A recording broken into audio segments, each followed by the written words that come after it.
Operation vector নামে একটি অভিযান শুরু করেছে যুক্তরাজ্যের হোম অফিস। যে অভিযানে লন্ডন থেকে ম্যানচেস্টার কিংবা কার্ডিফ থেকে গ্লাসগো কোনো জায়গায় বাদ যাচ্ছে না, যেখানে হোম অফিসের টার্গেটকৃত কিছু অ্যাসাইলাম সিকার রয়েছেন এবং যাদেরকে তারা মনে করেন রুয়ান্ডাতে পাঠানোর যোগ্য, তাদেরকেই আটকের চেষ্টা করা হচ্ছে। আর সেই সংখ্যাটি কমপক্ষে 500 জন হতে পারে বলে জানা গেছে।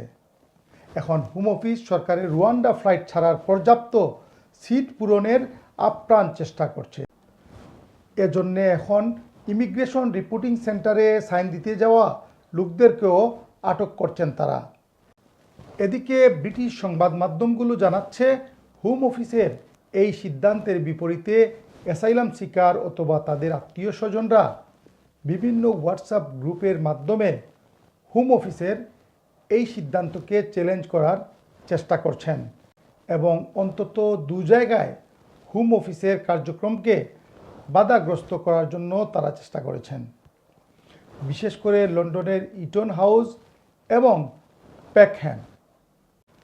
গার্ডিয়ানের এক প্রতিবেদনে বলা হয়েছে, ইটন হাউসে একজন লোক সাইন দিতে গেলে তাকে আটক করা হয় এবং বলা হয় তাকে রুয়ান্ডাতে পাঠানো হবে। ইটন হাউসের বাইরে সে সময় অবস্থানরত তার ভাই একটি হোয়াটসঅ্যাপ গ্রুপে বিভিন্ন আশ্রয় প্রার্থীদের কাছে সাহায্য চান এবং ইটন হাউসে এসে যোগ দিতে বলেন।